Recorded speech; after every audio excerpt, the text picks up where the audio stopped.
Assalamualaikum warahmatullahi wabarakatuh. Good morning, sir.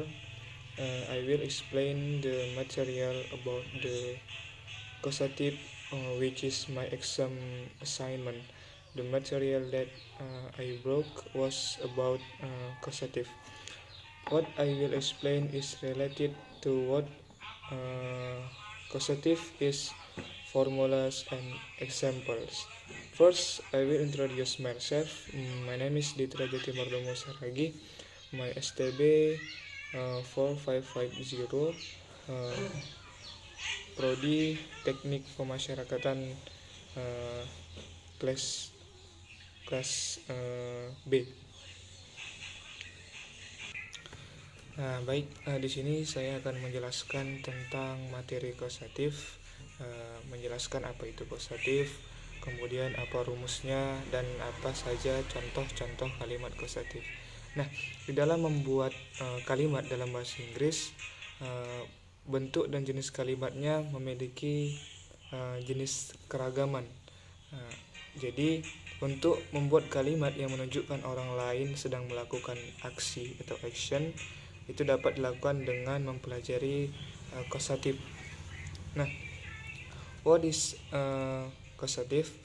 Causative is form that indicates that the subject causes an action to be performed or a condition to come into being. Nah, jadi dapat disimpulkan bahwa causative verb adalah kata kerja yang digunakan untuk menunjukkan bahwa subjek membuat seseorang atau sesuatu itu melakukan sebuah aksi atau tindakan. Contoh causative verb ada, yaitu antara lain allow, cause, convince, enable, force, get, have, hold, keep, lead, let, make, motivate, permit, and require. Namun yang paling umum dan paling sering digunakan itu ada let, make, have, dan get. What is the formula causative? Nah, di dalam causative terdapat dua rumus have to formula, yaitu aktif causative dan pasif causative. Nah, seseorang atau sesuatu yang sesungguhnya melakukan aksi disebut agent, sedangkan aksi yang dilakukan oleh agent tersebut diungkapkan dalam action verb. Itulah yang disebut dengan aktif causative. Kemudian struktur ataupun rumusan dalam aktif causative itu formulanya adalah subject plus causative verb plus agent plus action verb. Action verbnya itu ada bare infinitive atau infinitive. Nah, untuk causative yang diikuti oleh bare infinitive itu menggunakan have, let, dan make, sedangkan yang infinitive terdiri dari allow, cause, convince, enable, force, lead, get, motivate, permit, and require. Nah, adapun contoh kalimatnya yaitu my brother lets me borrow her motorcycle. Kemudian contoh lainnya my mom made me do the cleaning. Kemudian contoh kalimat lain my teacher had me finish the reports in a week. Dosen saya menyuruh untuk menyelesaikan tugas laporan dalam minggu ini. Kemudian yang kedua ada pasif causative, merupakan kebalikan dari aktif causative. Agent tidak disebutkan di dalam kalimat, namun juga ditambahkan by jika tetap ingin menyebutkan sebuah subjek. Nah, untuk rumusnya adalah ada subject plus causative verb plus object plus action verb. Action verbnya itu past participle. Adapun causative verb yang diikuti past participle yaitu get and have.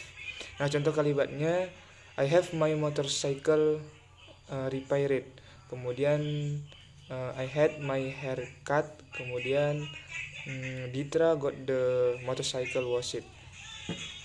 Nah, untuk penggunaan causative verb sesuai yang sudah dijelaskan bahwa verb terdiri dari let, make, have, dan get. Nah, penggunaan keempat verb ini ternyata memiliki perbedaan di dalam setiap kalimatnya. Yang pertama untuk let. Let digunakan saat kita mau memberi izin pada seorang untuk melakukan sesuatu atau membiarkan sesuatu terjadi tanpa berusaha menghentikannya. Rumus yang digunakan let plus object. Objek ini untuk menunjukkan person, kemudian plus verb form atau kata kerja dasar. Contohnya my uncle let me choose my future career. Kemudian the shepherd lets his sheep graze in the meadow. Kemudian untuk kata make digunakan saat kita ingin memaksa seseorang melakukan sesuatu atau menyebabkan seorang melakukan sesuatu yang tidak dapat dia kendalikan. Rumusnya make plus object plus verb form atau kata kerja dasar. Contohnya the teacher makes her student work hard. Kemudian April always makes me laugh. Kemudian yang ketiga kata have. Ada 3 bagian yang perlu kita pisahkan karena memiliki perbedaan fungsi di dalam have. Yang pertama ada have somebody do something, yaitu have plus agent plus bare infinitive, digunakan ketika membicarakan tentang kita menyebabkan, kemudian membujuk, meminta, atau mengatur seorang untuk melakukan sesuatu untuk kita. Kemudian yang kedua ada have somebody doing something. Rumusnya have plus agent plus present participle, digunakan untuk aksi yang terjadi secara terus-menerus selama periode waktu tertentu. Yang kemudian ada have something done, terdiri dari have plus object plus past participle, digunakan untuk membicarakan tentang seseorang yang melakukan sesuatu yang kita minta dengan menekankan pada proses atau aksi daripada yang melakukannya. Contoh kalimatnya, contohnya I'll have him take your kids to school. Saya menyuruhnya untuk mengantar anak-anaknya ke sekolah. Kemudian yang kedua, my boss had me working on several projects last year. Bos saya menyuruh saya mengerjakan beberapa proyek tahun lalu. Kemudian I had my house renovated last week. Saya telah merenovasi atau merehab rumah saya minggu lalu. Kemudian untuk kata yang keempat ada get. Get digunakan ketika ada seseorang yang membuatnya melakukan sesuatu dengan paksaan. Bisa dikatakan mirip dengan have somebody do something, namun berbeda struktur kalimat. Jika have diikuti oleh bare infinitive, get diikuti oleh sebuah infinitive. Contoh kalimatnya, untuk yang pertama contohnya, she got her father to buy her a new bag. Dia menyuruh ayahnya untuk membelikan dia tas baru. Kemudian I got my cat to stop biting. Saya menyuruh kucing saya berhenti menggigit. Kemudian April got her room cleaned. April telah membersihkan kamarnya.